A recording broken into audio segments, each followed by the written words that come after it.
There are many patients that come to me as a physiotherapist, and you see their hand, they had fracture some time ago. Now their hand will just be like this. Their hands are like this. And they went to traditionalists to cure the fracture. At the end of the day, the hand that was straight before the fracture has now become like this. Many of them, their hands will be like this for life because of those traditionalists. These were causing a whole lot of havoc, but it's not spoken about. So can't the government just ban them? No. The reason is because I was having this conversation with my doctor friend, and we said, if these traditional herbalists and all these traditional stroke massagers that claim they cure these things and they don't, they are causing so much harm. Many people come to the hospital and say, I've been going there, but nothing. Within 3 years after stroke, no result. And these people go back worse. We're like, why can't the government just ban those traditional people? No. The reason is because these traditionalists, first of all, they have a body. They have a body. So that association is like, okay, traditionalists of Nigeria, and they register them. That's one. And now government now recognizes that body. But it's just like in the US, in the UK, many of these places, government is aware that these people exist. But government does not sanction them, does not ban them. However, what government does in these developed countries is to place a limitation on what they are allowed to do. There's a limitation on what they are allowed to do. They are not allowed to diagnose. They are not allowed to say they are diagnosing a sickness and that they are treating the diagnosed sickness. Notice my terms. Diagnose and treat the diagnosed sickness. That will bring a lawsuit for them. There will be a lot of court cases and government will sanction them. So government allowed them, number one, on a premise of religion.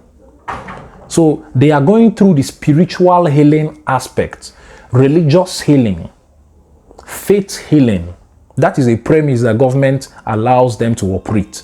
So faith healing, that's what government recognizes, number one. So they are going there as per they are using their faith. If you are going to visit them, you're actually like almost visiting a traditionalist or a herbalist or a herbal doctor or spiritual doctor or a pastor.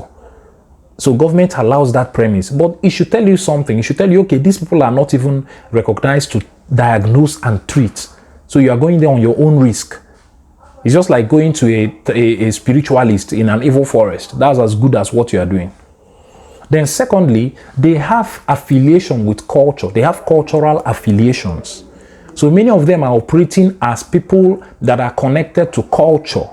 And you know, government does not. It's under culture and tourism.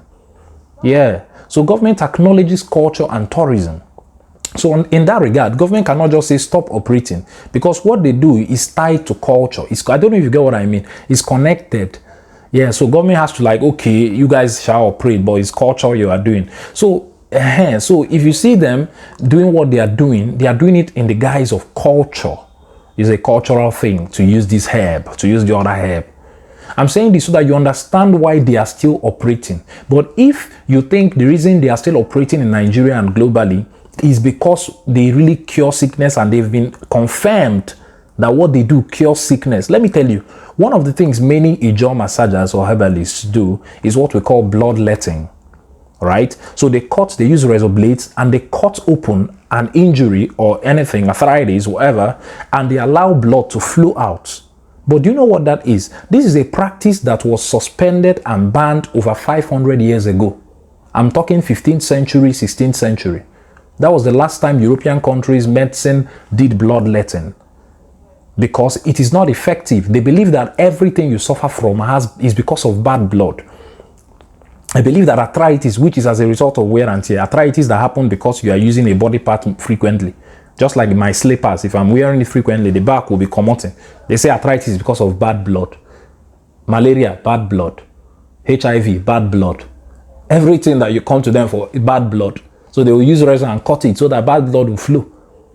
And many people end up getting infection from those things, and the cause of the problem is still there.